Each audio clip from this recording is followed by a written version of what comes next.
Stay with me, because this story still has weight left in it.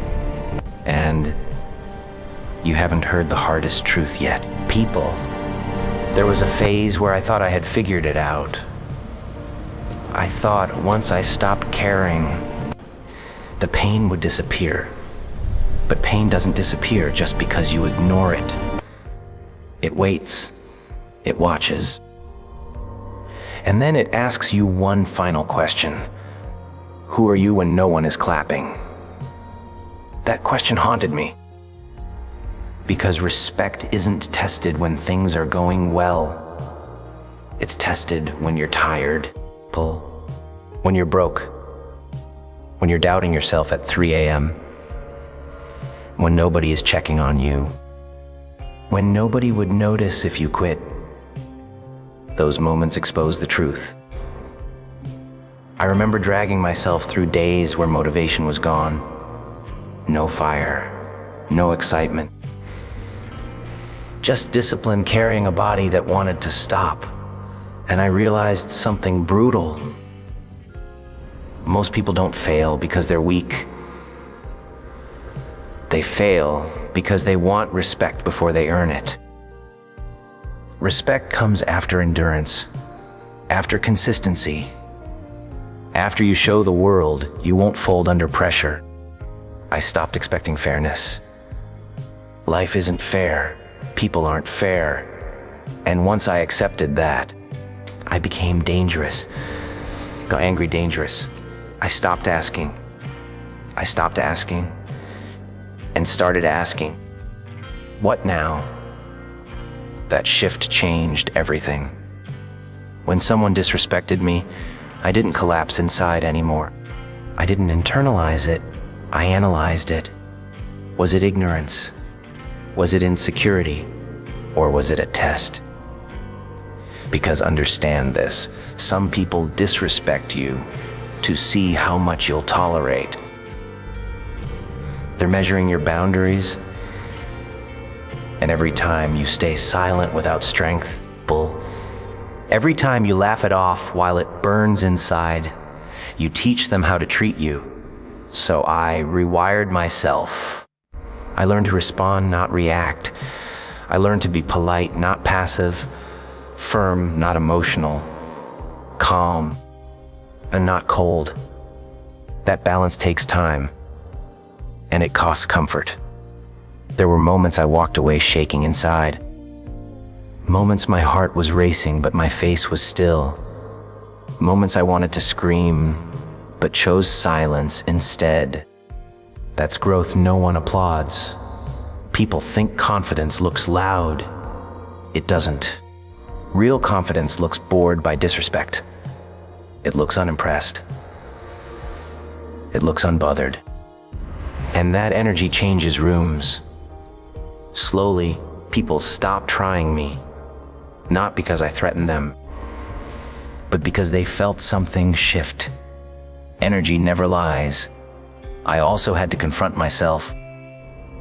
Because here's another truth most people avoid. People. Sometimes we don't get respect because we don't respect ourselves. I had to admit where I was inconsistent, where I tolerated nonsense, where I compromised my values just to belong. That self-honesty hurt more than disrespect ever did. But it healed me. I built standards. Not written rules, internal ones. How I allow people to speak to me. How much access they get to my time. How much emotional labor I give. I stopped being available to everyone. And suddenly, my value increased. Scarcity creates respect. Not arrogance, clarity. I wasn't trying to be mysterious. I was trying to be aligned. Aligned with my goals, aligned with my peace, aligned with my future. And when you move in alignment, people either rise with you or fall away. Both are blessings. There were nights I felt alone again. But this time, it was different. It wasn't the loneliness of rejection. It was the loneliness of growth. And I'll take that loneliness every time, because I knew where I was going. Let me tell you something straight. If you're constantly disrespected, people, check your boundaries before blaming the world. Check your consistency. Check your self-talk. How you treat yourself teaches others how to treat you. Once I fixed that, everything else followed. I stopped waiting to be chosen. I chose myself. I stopped waiting for permission. I took responsibility. I stopped waiting for motivation. I built systems. And slowly, quietly, results appeared.